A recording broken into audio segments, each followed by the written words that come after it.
Welcome to the City Current Radio Show. I'm your host, Jeremy Park. We're always honored to bring you inspiring stories of individuals and organizations making a difference and powering the good in our community. And we're kicking it off with Higginbotham, talking about personal lines insurance. We're here with Mary Russell. She is the Chief Operating Officer of Personal Lines Insurance with Higginbotham. And Mary, how are you doing? Doing great today, Jeremy. Thank you very much for the opportunity to visit. Absolutely. So let's start with a little context. Give us some background because Higginbotham is much more than personal lines. So give us an overview for Higginbotham. Certainly. Higginbotham's an independent insurance agency. We're in the top 20 of the United States independent insurance agencies. We represent our clients on all lines of insurance needs: personal insurance, business insurance, employee benefits, bonds, life insurance. Basically, your one-stop shop for your insurance. And I know there's a day one and there's a day two services. So give us a little teaser on day two and what that means. Day two in personal lines is pretty similar to what we do on the business insurance side as well. We try to marry up your coverages. So if we write your business insurance as well as your personal lines insurance, we're looking to see if there's any overlap in coverage, if it's appropriately covered. Do you have those vehicles titled in a business name versus a personal name? Where should they be insured? And then the services we provide when a claim happens, day two, we've got our claim advocates. If there's ever a claim problem or you need assistance, or sometimes the insurance carriers need some assistance in verifying coverage, exposures, etc., we jump in and help advocate for our clients to make sure that they get the best claim settlement they can when they have a claim. When we say personal lines insurance, home, auto, unpack what personal lines insurance is. Anything that you own personally or use personally would be considered under that umbrella. So you would have home, auto, motorcycle, watercraft, aviation. You may have a personal jet. So it goes from something just your home and auto, jewelry, fine arts, an excess liability policy, all the way up to all those additional toys that you may like to have. The yachts, the boats, the jet skis, the aircraft, the secondary homes. So all of that would fall under your personal insurance type exposures. Give us an idea, because obviously with that, there's a lot of complexity. When you start talking about other homes in different areas, perhaps other countries, when you talk about obviously having your own private jet and jewelry that's expensive, and maybe you're a watch collector and getting those reappraised, there's a lot of complexity. So talk about some of the questions and the things that you like to ask when you're starting out with a prospect and you're sitting down and you're going through that list. What are some of those questions that you're asking, trying to figure out what are the complexities that we're going to be dealing with? So we try to get to know the customer. You can certainly fill out an online application to get some insurance, but what you don't pick up from that online application is getting to know the customer and their needs. So do we have a family that likes to travel a lot? Do we have a young adult, or they're in college and they're getting ready to travel abroad to another country? Do we have kidnap and ransom coverage? Things like that you don't automatically add on a question for an online app. You may ask if you have watercraft. Well, a watercraft could be a bass boat in Tennessee or Texas, or it could be a yacht in Florida or California or coastal. So there's a big difference in when I say watercraft on an online question as opposed to, let's get a feel for, does that watercraft have staff?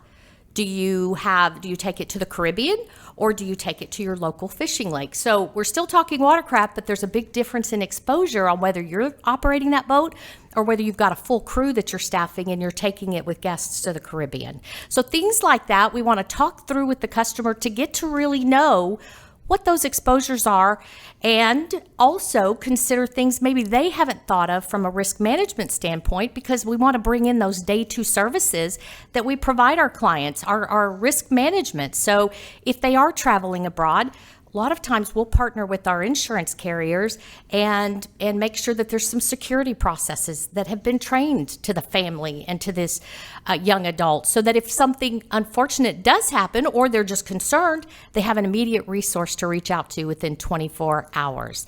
Then we also look at what other services could we provide if they've got household staff that nannies or housekeepers? Are they someone that lives in with them, or is that someone that they hire independently and they come in 1 day a week? Those are two different types of coverage exposures, but we want to make sure that we address that with the client. So what is really their lifestyle? Let's get to know them.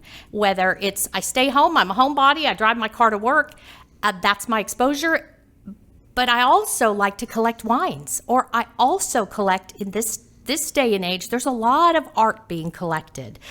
People are buying secondary homes. People are investing in art. So a lot of those are investment opportunities that are happening that they may not think about talking to their agent about, because it's a passion of theirs, something they like. And so they've gone and bought this new piece of art and didn't think that this $5 million piece of art may not be adequately protected on their current homeowner's policy. So what can we do as we talk and uncover what this client's lifestyle is like, what their exposures are, and then what resources and tools do we have in our tool belt of those day two services to bring to that client to help prepare. Hopefully nothing happens, but if it does, if you're better prepared, you can deal with it when it happens. And then what resources do some of our insurance carrier partners have available? Security detail services, emergency medical evacuation if someone got injured or hurt while they were out of the country traveling. So there's so many points that people don't necessarily tie into their insurance that they should prepare for. And that's our job. We talk to you, we get to know you, and let's uncover what's there and what's not. And then let's get a plan on what's the best way to cover you, whether you're going to retain that, do some risk management planning, or whether you're going to buy insurance to protect that just in the event of a catastrophic matter. Well, just in that right there, that illustration, you covered so much territory on this is way more than just your home insurance. I mean, thinking about all those complexities and all those situations. And to your point, you want to make sure that they understand the full risk, but that they're prepared and that they're protected. And that's, at the end of the day, that's the peace of mind that you're able to afford the homeowner and the individual and the family. Talk about, I want to go back to, like you said, kind of the ransom side of this. What's maybe one either coverage or unique aspect that you think this is something that no one knows about or no one has heard of, or just something that's an innovation? What would you kind of throw in that category that you want people to just understand this is a pretty cool coverage that you can get? Right now, that answer would be cyber coverage. The question could be differently answered next year, depending on the exposures that are happening in the world. But right now, cyber, not only on the business insurance side, but on the personal insurance side, and let me give you an example. You're renting a vacation home for your family's vacation. You go online, a lot of people are doing that online. You send your deposit, and the person never received your deposit. They follow up, and you put down a significant amount of money to retain that, or sometimes you have to pay for it in advance, and it's not refundable. We're seeing cybercrime go into issues like that. And once that money's gone, recovering it is very unlikely. Or you've gone on vacation, you're arriving at that home, and you find out that you don't have that rental because they never received that deposit. You never knew that until you've arrived, and here's the family. Picture that. So cyber right now is very important, that I think a lot of people think of on the business side, because we hear that in the news about all of these ransomware breaches, but on the personal side, it's happening as well. And I think sometimes people let their guard down, thinking, I've got this covered on the business side, this is my home insurance, or this is my home network, and nobody's gonna really look at that.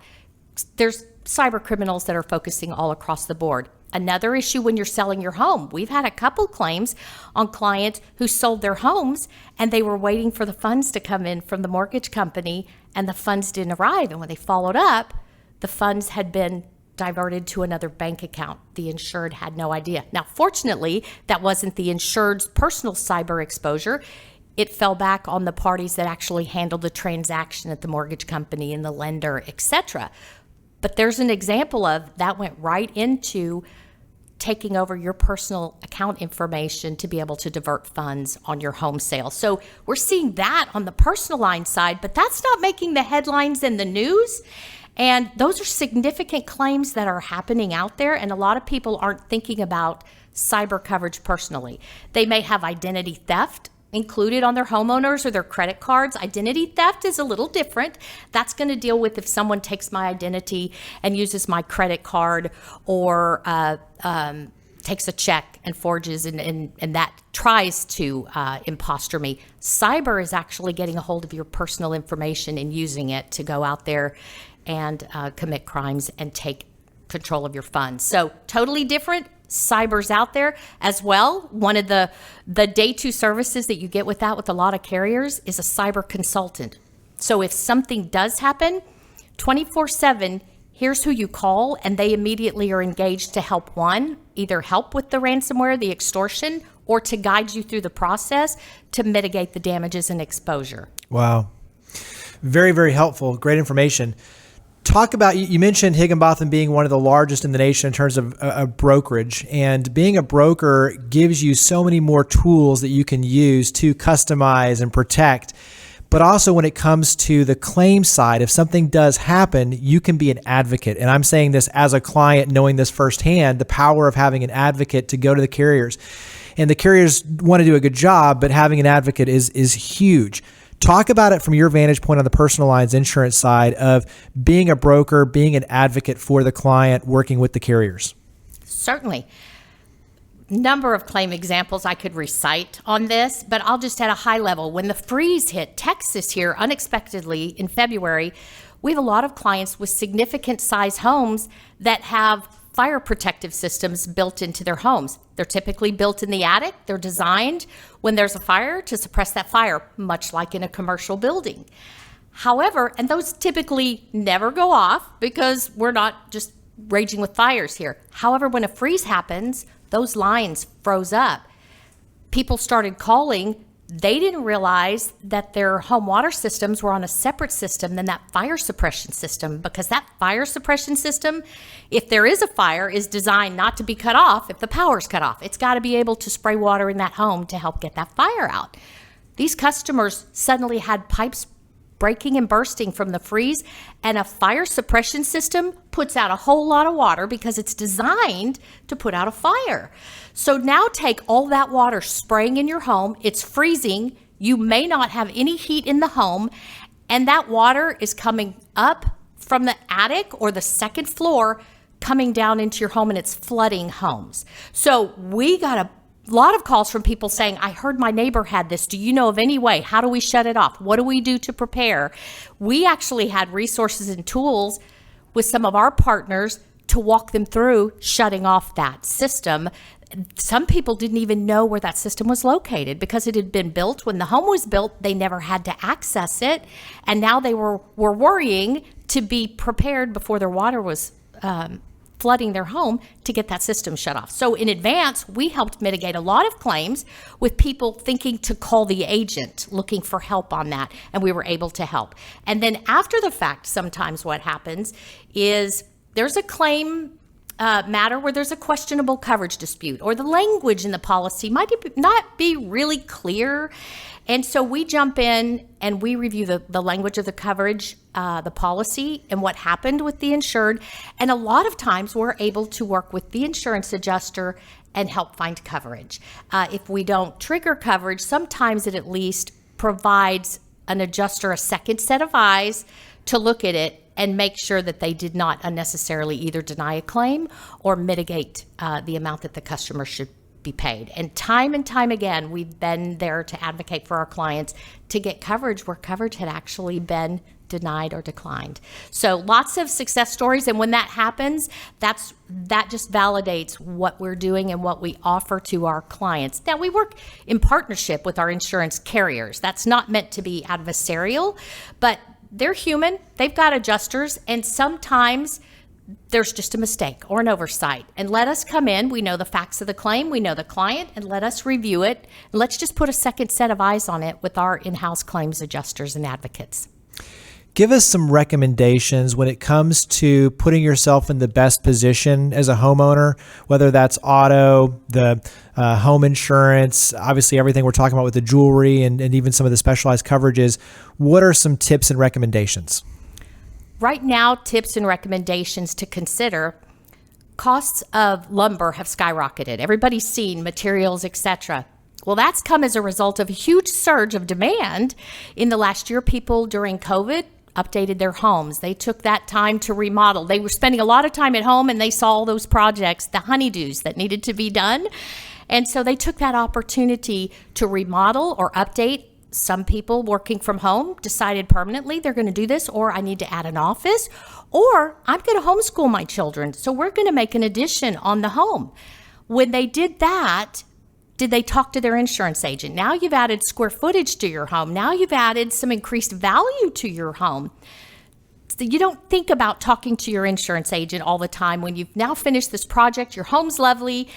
Did I call my agent and did I add that square footage?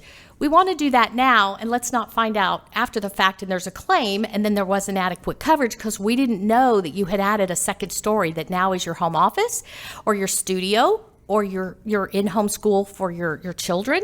So make sure you go back and evaluate what you've done, any home improvement projects, to just see, has it increased the value of my home? Has it increased the square footage? Have that discussion with your agent so that they can do a review and make sure you're still adequately covered. So one, from a homeowner's dwelling, secondary, that's what I'd be looking at there. The other thing that I would be looking at on the auto side, we're seeing a lot of distracted driving claims. So while the claims had really subsided last year during COVID when people weren't driving as much, we're back to driving. And as such, the claims are starting to go up again, and a lot of the claims are from distracted driving. The great benefit of having technology and tools, keeping us on the road, knowing where we're going, staying connected 24/7, is not a good idea when you're driving and operating a motor vehicle. And so claims go up. Not only do the number of claims, but the severity of claims. When last minute you're hard braking and you're not able to stop and you've been going 60 miles an hour. So use some of the tools that are out there to monitor. It's not just youthful drivers. I'm a mom, but I'm also a driver. And so am I using those tools to just shut off my phone when I'm driving so I'm not even tempted to be distracted? Use those tools. The other is from an insurance savings standpoint. There's some tools some of the carriers offer, a lot of them do now, where you could monitor your driving for 90 days. It's some technology that monitors with your mobile phone your driving, and it's really tracking the time of day you drive, the usage. Are you driving in heavy traffic? And are you driving Monday through Friday? Or are you driving just Saturday and Sunday? Or are you delivering? It looks like you're a delivery vehicle. So it monitors that. It also monitors hard braking and fast acceleration. Those are really the things that it's monitoring. And it scores you. You almost get that report card grade during that 90 days of how you're driving. And it used that as a tool that, wow, I didn't realize that I did that much hard braking or that much fast acceleration. And use those tools, because what will happen is it can save you insurance premium. We're all looking to save money.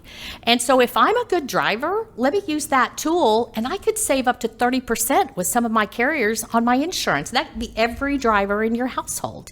So use those technology tools to save money, lower your cost of insurance, but more important, put on my risk mitigation hat, help me mitigate claims. The other thing from a claim standpoint is when it involves technology, law enforcement is looking to see if you were utilizing the phone, if it was being utilized at the time of an accident, which doesn't help if it's a serious claim that you were utilizing your mobile phone. That actually elevates the amount of claim that's probably going to be paid out.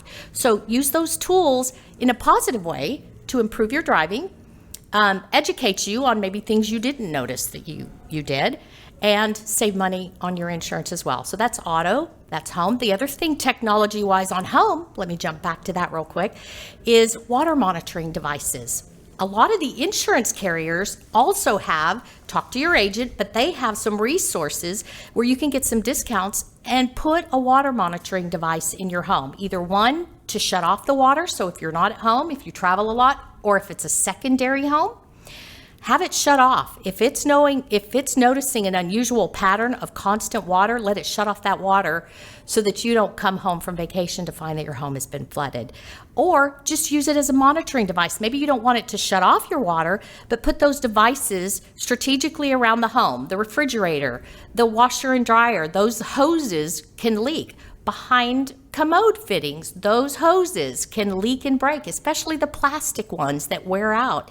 And again, that water, if you're at a location where you are on vacation or it's your secondary, not regularly visited, then suddenly you've got a big water problem. A hot water heater in a home, it's on the second floor, it's going to leak when you're on vacation and it's going to flood your home.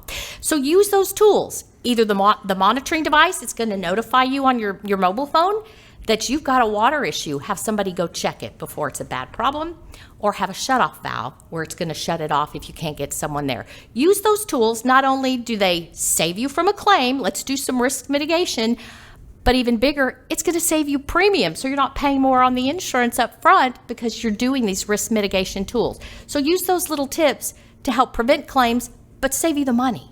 For those who are traveling, especially overseas, give us some tips and recommendations to make sure that they're planning ahead and that they're prepared.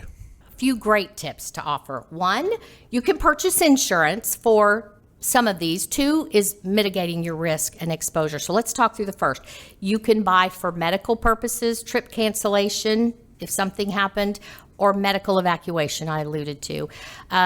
If you had a heart attack out of the country, or if some illness and you're in Central America and they don't have the medical facilities, you want to be able to be air evacuated to the closest point to get the best medical care you can. So there's very inexpensive insurance. Some policies you can buy per trip. There's some other insurance carriers that offer it per year. So buy a policy per year that can protect your whole family when they travel if something like this happens. So there's a way to insure it by buying a policy. But more important to me is upfront, let's talk through what's going to happen with our travel. If they're going with a family, let's still have a family plan, because if we split up and we go sightseeing and on different tours and we're separate, if something happens and we're in another country, let's make sure what's our process and what's our plan. Who do we contact? How do we contact? What if our cell phone is lost or stolen? How do we find someone to contact? And then who do we contact? Let's take something as simple as a little cheat sheet. Here's who I call if I can't get a hold of. Here's my mom, dad. Or if you're out of the country, who's the consulate there that I should contact? You really want to have these discussions with not only the family, in particular, when you've got a youthful going out of the country and they may be doing mission work, they may be doing school, just personal travel. Get these processes in place, because while we live in a pretty safe world, we go to other countries that may not have the same laws and processes and procedures. So first, make sure that we all know what the laws and customs are. They do this for military families to pretty much indoctrinate them so when they travel, they don't offend the country or the host they're in. That's a great tool to use up front so that you don't offend anyone when you're in their country, because offending someone over there could get you put in prison or worse. And you want to make sure we just understand their customs and we respect them so that nothing serious happens. We want to make sure that we've got some information and a protocol of who to call in the event of emergency. What if my passport is lost or stolen? This happens, and now I'm in a foreign country. I have no identification. I have no cell phone. So let's have processes in place of who's that emergency contact, and mom and dad, if you're with, who's back in the United States that we're going to call as a family, or mom and dad, if you're not with the young traveler, then if you're not available, who's our response when they're outside of a foreign country? So know the laws and customs, follow those, know what to do in the event of emergency, and have a game plan in place. Hopefully it never has to be used, but if it does, we're all comfortable that we've got a process. Nothing's going to happen. We're ready if it does. Yeah, great advice. Give me one tip for parents with young drivers. Obviously, the drivers, the youth that are turning 16, but obviously those that are going off to college in the fall. So give me one tip for them to be good parents and make sure that the kids, the youth, their children are helping them on their policy and their protection, but obviously their coverage and their price. Sure. Two things to look at. One is renter's insurance. Are they going to live in a dorm? So I want to make sure, talk to my agent, are they just going to have a few things in the dorm, or nowadays we equip some of these kids going to college those dorm rooms are places I'd be happy to live in. So make sure your homeowner's coverage is extending to wherever that student going off to college is, so we've got all their contents covered, or buy a separate little renter's policy for them. You're going to have a lower deductible because it's a renter's policy, not as much coverage, and for a couple $100 a year, you've got a policy exclusively to that young student at college. Things happen to get lost or stolen when they're in dorms or apartments or the first time off on their own. So do a little renter's policy if you don't want to use your homeowners or if your homeowners doesn't cover it. On the auto side, if that college student is going away for the first time and they're not taking a car, let your insurance agent know. Here's another way to save a little premium. Tell the agent that they're over 100 miles away, if that's the case. They're going to college, they're not going to have a vehicle, and a lot of carriers provide a discount or a reduced rate because that youthful driver is not regularly driving the vehicle in the household. So get that credit, you're entitled to it, and take that savings because you don't have a car away with that youthful driver at college. If they are taking a car to college, the other thing I would do is a little bit of risk management with that youthful driver. Maybe talk to your agent if you don't want to do it as parent, but talk to that youthful driver about letting friends or roommates drive that car. Because they may not think through, we're just letting a friend borrow it because they're running somewhere. You've now exposed your personal liability and your assets to whoever that youthful driver is operating that vehicle. And they may be a great kid, a great student. Accidents happen. And heaven forbid, here's my roommate that got seriously injured or seriously injured someone else, and I just let them borrow my car that I have at college. So some of those tips that we don't think about, unfortunately, till an accident happens, let's prepare for them in advance and go, this is what happens, and this is what we ought to do to avoid it. Yeah, I'm learning so much. I love this. So go ahead and wrap up on your end. Talk about website. Where do we go to learn more about Higginbotham? Where do we go to reach out to you and the team to start looking at coverage and take the next steps? Thank you for asking. Our Higginbotham internet site is www.higginbotham.com. You can go on that site. It's also going to list all of our various office locations. So we have offices all over pretty much the southern part of the United States, but heavily Texas, Tennessee, Florida, California, Louisiana, Arkansas, Oklahoma. Find one that's close to you. If you want to deal personally and see and meet a person, go into one of our offices. We'd love to meet with you. If you're someone who just wants to talk, go online. You can reach out to any one of our offices, and we are all happy to help. Well, Mary, thank you for all you and your team do. Greatly appreciate it. Thank you for coming on the show. Thank you so much for your time.